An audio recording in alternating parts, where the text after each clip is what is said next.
So, welcome everyone. I'm delighted that you have joined us for today's MTI Research Snaps webinar, Understanding Mobility-Related Challenges for Asian American Pacific Islander Older Adults, a preliminary study in Southern California. My name is Dr. Hillary Nixon, and I am Deputy Executive Director of the Moneta Transportation Institute at San Jose State University. MTI's mission is to increase mobility for all by improving the safety, efficiency, accessibility, and convenience of our nation's transportation system. We accomplish this through surface transportation research, technology transfer, education, and workforce development. MTI currently leads two competitively selected multi-university consortia. In today's webinar, we will explore the latest research on how to best serve the aging AAPI population to ensure everyone can access opportunities and stay engaged with their communities. This webinar is based on a California State University Transportation Consortium research project funded by California's Senate Bill 1, the Road Repair and Accountability Act. Our speaker today is Dr. Yongping Zhang, MTI researcher and associate professor in the Civil Engineering Department at California State Polytechnic University, Pomona. Dr. Zhang was previously a senior transportation modeler and project manager at the Southern California Association of Governments and senior transportation analyst in Illinois. His research specialties include transportation planning, modeling, and policy development. We are very grateful to have MTI trustee and senior vice president of WSP, Davey Kim, as moderator today. Davey works with WSP's advisory national business line, collaborating with senior transportation executives in the public and private sector across the United States. Prior to joining WSP, he served as secretary of the California State Transportation Agency, vice president of government affairs for the Hyundai Motor Company, and in a variety of senior roles at the U.S. Department of Transportation. We are recording this webinar, and the link to view will be available shortly on our website and social media pages. Thank you both so much for taking the time to be here today. I'll now pass the mic to our moderator. Well, thank you, Dr. Nixon, for the kind introduction, and good afternoon, everyone. This is a really timely and important topic, and I'd like to thank Dr. Zhang for all his hard work in launching this research. I think you'll find the results fascinating. And I just want to remind everyone, if you have a question, please feel free to enter it into the Q&A chat. We'll do our very best to get to it. And so without further ado, I'd like to turn it over to Dr. Zhang to present his main findings. Thank you so much, Mr. Kim, and thank you so much, Dr. Nixon. It's such an honor to be here with everyone here today, and also to present what we have found from this project. So let me share. So we have this, I'm the PI for this project, and I have Dr. Wen Chen, also with Cal Poly Pomona, and Carol was also in the consultant team. So yeah, thank you, Dr. Nixon, for introducing myself. So again, I've been with Cal Poly Pomona for 10 years. Prior to that, working 6 years for SCAG, and also 3 years for consulting firm for Weber Smith Associates in Chicago. So for this one, the research question here is in the US, the older adults, the population has growing a lot. It's aging very fast. And the same thing happened to AAPI population. So in the older adults facing significant challenges, mobility-related challenges. And for AAPI population, in addition to all the physical limitations and financial constraints that's challenged every older adults, they have some special barriers, including language barriers and cultural differences, and limited education level, and safety concerns, which is elevated by this anti-aging pandemic. So even though there are some research related to AAPI population, but we find out there is a research gap here. So our study is trying to fill that gap by providing targeted insights into the mobility challenges that face the AAPI older adults. The research goal here is to inform the development of more personalized and effective transportation policy strategies that can address these needs. And we we hope we can go through the nonprofit organizations and to advocate for the needs for the transportation system. So the methodology we took is we did a comprehensive literature review covering all the existing studies and focusing on 5 areas related to mobility-related challenges for older adults that include transportation access, mobility, social inclusion for older adults, and the impact of immigration on transportation infrastructure and travel behavior, mobility challenges faced by older adults, mobility challenges for older immigrant adults specifically, and specific mobility challenges for the AAPI community. So we're trying to put into all these different key areas together to look into what has been done, what could have been done, and how can we improve that. So in addition to that, we did a survey. And I want to highlight that this is a small scale project. There are limitations with the funding, and we're not trying to really do everything. So I call this a pilot study, and we're focusing on the Southern California area. So we designed a survey, and it's a multi-language survey. And the purpose is to understand the unique mobility-related challenges faced by the AAPI older adults. And we would like to explore all the resources available that could enhance mobility for them. And we're highlighting the low-cost transportation options. And we would like to identify the supportive communities and organizations that has been already involved in this work. So there are some findings that, because I only have limited time to present here, so I'm going to jump to the findings directly. The first finding we find is the public transportation plays a vital role in reducing the social isolation, loneliness among older adults. It's promoting greater social inclusion, which is great. And immigrants significantly contribute to transit ridership. When they came to the US, and they still would like to use public transportation, especially for the first few years. They have a greater tendency to use public transportation than native-born individuals. However, we find out over time, based on literature review, over time, immigrants' reliance on transit declines. So number 3 is we find out 5 years is some kind of a magic number. So after 5 years in the US, immigrant groups gradually shift towards using cars. And although this shift occurs at different rates, depending on race, depending on ethnicity. And number 4 is language barriers are a significant challenge. So we find out a very high percentage of older adults, AAPI older adults, does not speak English or have very limited English skills. So that does limit their understanding of the transit system and reducing their likelihood of using public transportation. And it's not just about the English proficiency, it's also about the technology barrier. For example, for Google Maps, some very simple apps that we use every day and we just take it for granted. And many of them are having trouble using that. Number 5 of the findings is the AAPI individuals have the highest level of limited English proficiency. And I think we mentioned about this from the number 4. And this is also further creating the further obstacles for the transit use. But here, we actually look into not just within the whole group of the Asian AAPI population, also we're looking to the breakdown for each ethnicity group or each culture group. Number 6 is California reports the highest number of anti-Asian hate incidents, followed by New York and Washington. And as we mentioned before, this has escalated during the COVID. And so there are a lot of concerns we can find out from literature. We also find out from the surveys that we did.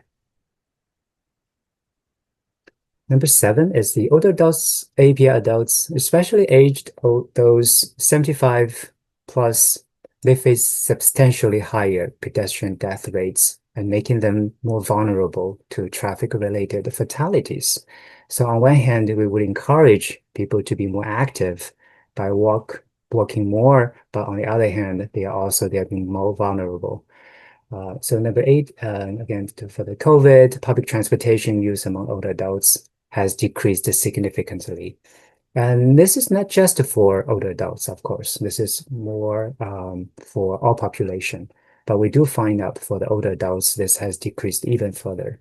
And again, this has a lot of concern about the crowded spaces and getting ill. Although Asian American leads in income, education, and population growth, again, there's a substantial disparities within the AAPI community. And we can certainly find out for Japanese population, for example, they are doing way better than others. And for some other cultural groups like Cambodian, for example, they have a very high poverty rate. Many AAPI seniors in Southern California are unaware of low-cost transportation options like Medi-Cal services. It can reimburse you for going to see a doctor, those kind of transportation costs. They are paratransit like Access, like in LA County, Orange County. So we did survey a lot of them, and many of them are not aware of that. So this raised a huge concern is on one hand, the government agencies, we spend a lot of funding, a lot of money to help them. But on the other hand, this does not seem to be that effective. And last but not the least, AAPI older adults, they do cite crime, traffic safety, language barriers as their major transportation concerns. So these are the findings, and that goes to the recommendations. So we think we do address the high levels of limited English proficiency among the AAPI older adults. Communities, transportation agencies should prioritize providing signage, schedules, and route information in multi-languages. And we do see in Southern California, of course, in addition to English, Spanish is pretty widely adopted for all transit operators. But other than that, we barely see any other languages has been provided.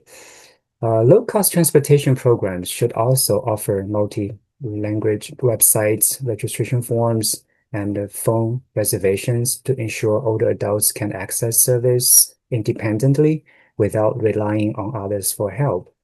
For some of them, they do have the translation line, which is great, but we do see their disadvantages. They can take a longer time, and then you have to make reservations like 24 hours in advance to use some of the services, and that can cause a lot of inconvenience. And for those kind of services, they only give you a time window, like a time window that they can pick you up or like drop you off. And it may not be door to door. They could go to different places, pick up someone else, and that can significantly increase the travel time. And to combat anti-Asian hate, educational campaigns should raise awareness about its impact on AAPI communities, highlighting the rise in discriminatory incidents and encourage community action against such behavior. And this does not just apply to anti-Asian hate. There are some other cultural hates for some other cultural groups too. So additionally, raise awareness about economic disparities within AAPI communities is vital. Right? There's a misconception, and there's a book about that. So that AAPI individuals are universally doing well. They probably do not need help. But when we look into the literature review and look into the data to the survey, and we do find out there's a huge disparities among different culture groups. Even with each culture group, there are lower income and at different levels. So this can be overlooked. So we suggest policymakers need to understand the diverse needs of the AAPI older adults through various research methods, the surveys, administrative data collection, and community engagement, and should prioritize including AAPI voices in policy discussions, and to ensure there's more equitable outcomes for all community members. And we do find out that go through some nonprofit organizations much more effective than engaging those population, because they seems to be more they are more willing to talk to those people than going directly with the agencies. So I know my time is very limited. I hope I can keep on time. So with that, I'm going to go back to Mr. Kim. Well, thank you, Dr. Zhang, for giving us an overview of your findings and recommendations. All fascinating, a lot of food for thought, a lot of work ahead. There's no question about it. All right, so I'm going to launch into a few questions, and obviously we are somewhat limited on time. But Dr. Zhang, as you mentioned, you launched a survey to gauge people's opinions and perspectives on everything you talked about. What were some challenges you may have encountered during the survey, especially in reaching people who are linguistically and culturally isolated and socially isolated for that matter as well? What difficulties did you run into? Yeah, that's a great question. And this is actually very challenging for survey. So we did try a lot of different methods, and we find out that if they are, especially for older adults, they're really hard to reach. They're not willing to take surveys. And even if when we provide incentives, yeah, so I did actually go to, for example, I go to one of the senior housing. Yes, I talked to the property manager there, and they did mention that the COVID is a huge dividing line. So after COVID, and they find out a lot of older adults, and not just for Asian older adults, AAPI older adults, they are not willing to talk to people. They're not willing to be, because I think the COVID really make them much more isolated than before. So for us, what we're trying to do is I did recruit again, Cal Poly Pomona, we have a wonderful, diverse student body. So I fully take advantage of that. So I recruited students who can speak all those different languages you can imagine. So, and they come from different cultural background. So we went to those neighborhoods. For example, we went to Little Saigon to reach to the Vietnamese community. We utilized the events, like for example, Congresswoman was hosting event there, and they provide free food. So we fully take advantage of that and was able to reach out to many people there. And that shows, I think that's very effective when you have a huge crowd there and you will be able to interview many of them. So I think that's definitely going through those kind of events and get some help from nonprofit organization is a great lesson learned. That's great. You were able to recruit students to help you do the outreach and students who have the ability to speak different languages. Yeah, if I want to add more, I'm sorry, just one thing. No, go ahead. Yeah, Please go ahead. yeah, just one thing that I find that is so good for our students too. And even though they come from this different cultural background, but most of them, they were born here, grew up here, and they do not necessarily know much about their own identity or their own cultures. So by getting them involved, I find out it's fascinating to see that how they appreciate that where they came from originally, and also being able to understand the issues, yeah, the older adults in their community and being able to give back. A win-win for everybody. Yes. You shared 11 or 12 different findings, all fascinating. What surprised you the most, or perhaps you were not expecting? Mhm. I think mm, the most surprising thing is they are so high, such a high percentage of people is aware of the low cost transportation options. Yeah, so again, they heavily rely on friends, family members to give them a ride. But they are not aware there are a lot of resources available. Yeah, so I feel like it's again, as a transportation engineer, a planner, I've worked for SCAG, yeah, being with the NPOs. I feel like it is our job, right, to bridge that gap. Yeah, so we cannot just take it for granted. Someone is taking care of them. We have already paid the tax dollars. Things will just naturally happen. There's a lot of things that we can do to improve that. And that related to the solution, I think one of the the question, maybe we'll go to that question later, but I just happened to see that from the audience is what can we do, right? Yeah, what can we do? Is I do find out the like nonprofit organizations can be very effective. For example, I'm using the COVID or flu shot vaccines as one example. So I know there's a nonprofit organization they call 乐活50. Yeah, so for 50 plus.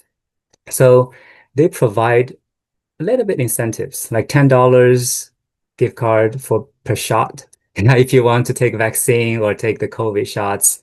And then I get in touch with the leader, yeah, from the organization, and I went there and I see a huge crowd. And I just kind of help, how come I provide incentive and nobody show up? Right? So, and the answer is they know each other. Yeah, they serve this community for a long time, so people trust them. It's not just about the incentive. Again, just $10 is not really that much. But how come there's still a lot of people who have not been vaccinated, but they are willing to do so with this a little bit extra effort from a nonprofit organizations like that? I think we can use the same way to address the transportation issue. Yeah. This is more anecdotal than anything, but whenever I'm in LA, I try to take the bus around town, and I use that as a way to see who rides the bus, what are the ridership demographics. And what I've found is, especially in various communities of color, like the Korean American community or others, there are quite a few AAPI seniors taking the bus. Granted, these are short trips, and they've learned how to navigate their way on the Metro bus system. But I think you're right. As they get older, they are less likely to continue taking the bus, and they'll rely on family and friends to give them rides wherever they need to go. Okay, so you have addressed some of the specific challenges impacting the AAPI older adult community. What are some findings and learnings that can apply or potentially apply to non-AAPI communities and other vulnerable groups? What can they learn from your research? Actually, yeah, it's an excellent question. Yeah, if you look at the survey that I designed, it's actually for everybody. Because I was very curious to see, are these some of the issues, are this really just for AAPI population? So I can drop that survey link. The first question is about the race and ethnicity. So if they go to, for example, Hispanic or Latino population, then there's a detailed breakdown. And I have been doing this, but in this report, because we're focusing on AAPI, so that part of the research was not included. But on ongoing research, like I said, we're still doing this, we're still working on it. I'll be very curious to know that how does this apply to other groups? I think it generally still applies. Look at all those recommendations, the policies that apply to Latino population, apply to African American population, or any other groups. Yeah, more general. Yeah, that sounds good. And I will agree. Do you have any plans to carry out more in-depth research, focus groups, surveys, interviews with AAPI elders, perhaps in other areas outside of Southern California? And if you do, how would you expect the results of those surveys to compare to this initial study?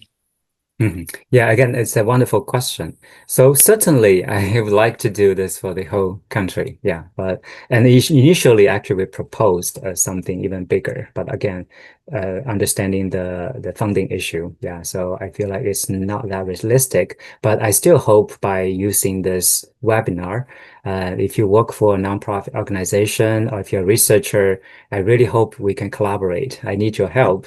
So knowing you probably know your local areas better than I do, and you probably have some additional resources that I can utilize that. But again, it costs a lot. And we do have the survey is available online, so it can be accessed by everybody. But knowing that the hard to reach population is probably they're not going to see this link. They're not going to be able to take the survey just automatically. We do need to reach out to them And that work is not easy. Like I said, we did that in Southern California. It was not easy. Yeah. So, but certainly I'm open to any help or any collaborations or any insights that you can provide it from this broad audience. That's great. You touched upon translation and the fact that so many AAPIs are limited English proficient. So beyond communication, what should transit agencies be doing and be aware of when designing programs and signage, wayfinding signs for AAPI seniors? Mhm. Yeah, great. Again, great question. So I thought about this a lot. Yeah, again, it's not realistic, right? For you to put 20 languages for the science, right? It's just let's face it. I worked for government agencies for 6 years. I know there's a lot of the constraints, right? And it's not realistic. But I think from literature review, we do find out there's a very good way to do this is to utilize organizations or maybe transit agencies can have workshops and sort of teach older adults, teach people how to utilize the transit system. And not just to have, oh, like one-time webinar or something, 30 minutes, and really follow up with them. And what's actually more effective is to have some volunteers to actually go on a transit trip with them and to show them how to do this step by step. And research has shown that that's very effective. So I'm sure there are a lot of volunteers, even high school students who can help.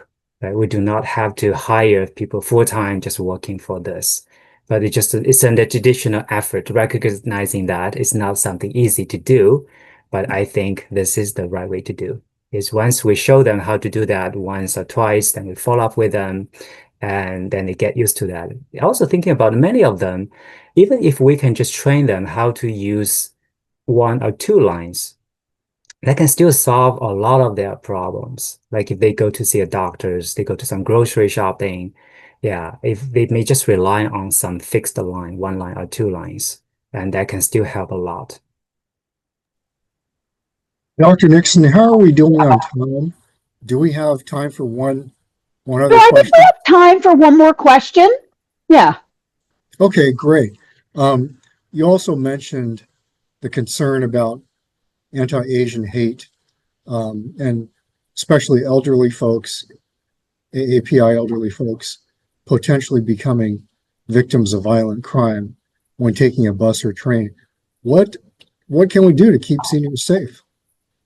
Mhm. Yeah, again, it's a great question. So, like I said, it's not just for AAPI, right? There are certain other crimes as well. But of course, this research is focusing on AAPI. And I think they are certainly, right? So a lot of things can be done from the transit agencies, right? The safety reinforcement, and also make sure you have cameras, right? So you have the law enforcement present. And we do see some tragedies, not just in Los Angeles, also in New York, right? So the subway system, unfortunately, even though statistically, right, public transportation is still way safer than you driving by yourself, right? But whenever there's news came out, someone got stabbed in the subway, someone got pushed to the train, those kind of things are on the news everywhere, right? And people can see that. So those, see, I told you, right? Public transportation is not safe. I will never do that. I would rather just get stuck in traffic. At least I have my car protecting me, even though the fatality rate is 1/10,000 each year for each one of us, right? Driving is actually the most dangerous thing that we're doing every day, but people don't see that way, right? So I think there's, but and then if you look at some other countries, how come this is not an issue in other countries? Everywhere else, in most other places, public transportation is the backbone for all age group.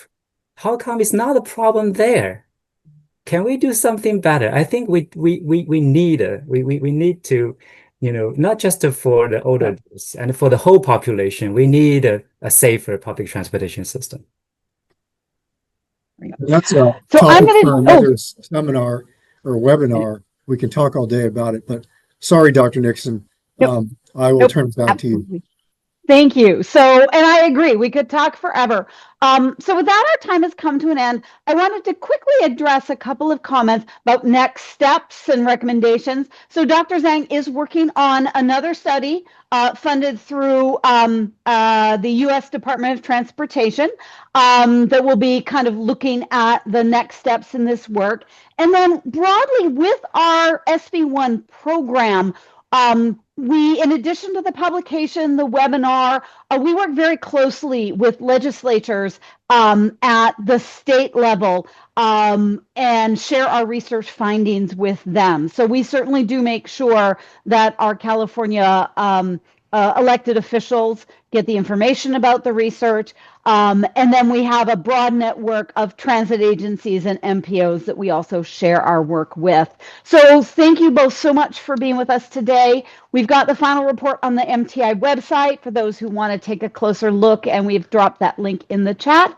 Thank you all for joining us for our webinar. Thank you. Appreciate it.